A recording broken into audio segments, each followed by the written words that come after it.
আপনারা চলে আইছেন, আমি তো ভয়ে লুকাইছি। বলবেন কেন? আমি বলবো ডক্টর ইউনূস সাহেব শুধু পদত্যাগ করার একটু চিন্তা ভাবনা করছেন। আমার আপার যে নেতাকর্মীরা আছে তারা একদম টেলিগ্রাম গ্রুপে একদম অবস্থা খারাপ করে দিছে।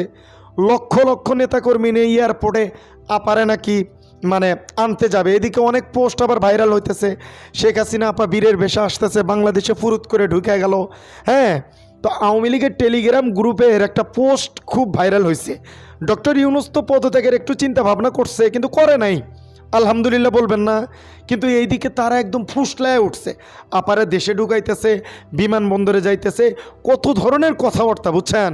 আজকের ভিডিওটি খুবই সংক্ষিপ্ত কিন্তু গুরুত্বপূর্ণ কিছু বার্তা এবং তথ্য আপনাদেরকে দেখাবো।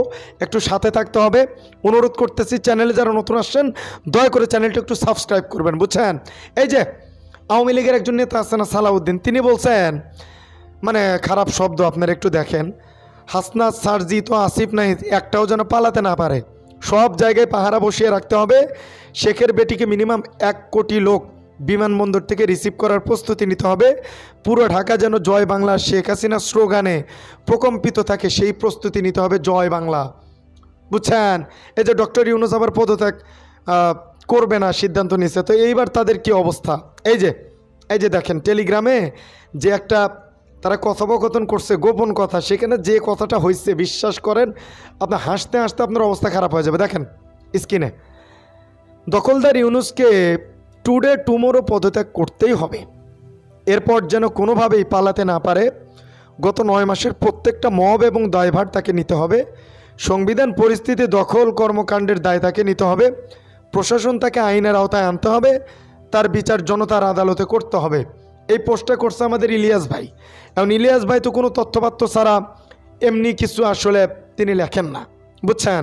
এবং সেই সাথে এই যে আসিফ নজরুল যিনি আছেন, তার পদত্যাগ তো সারজিৎ ভাই দাবি করছেন। মানে তিনি আইন উপদেষ্টা থাকা অবস্থায় আওয়ামী লীগের নেতাকর্মীরা মুক্তি পায়, তাদের কোনো বিচার আচার হচ্ছে না। তো আপনারা কি দাবি করেন? আসিফ নজরুল সাহেবের কি আসলে পদত্যাগ করা উচিত কি উচিত না একটু জানাবেন। এবং আমাদের আপার লোকজনরা যে স্বপ্ন দেখছিল, দেশে ঢুকাইতেছে, ক্ষমতা দিয়ে দিচ্ছে, ডক্টর ইউনূস চলে যাবে, তারা নির্বাচনে আসবে, কত স্বপ্ন সব ডক্টর ইউনূস পানির সাথে একদম মিশিয়ে দিল, বুঝছেন? এই কষ্ট তো তারা আর রাখতে পারবে না।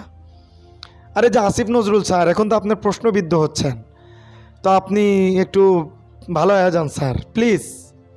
এইভাবে আর দেশটারে নিয়ে খেলা করেন না। দেশের মানুষ আপনারে খুব সম্মান করতো, কিন্তু সম্মানের জায়গাটা আপনি হারাইছেন। তো আজকে এই বার্তাটাই দেওয়ার ছিল।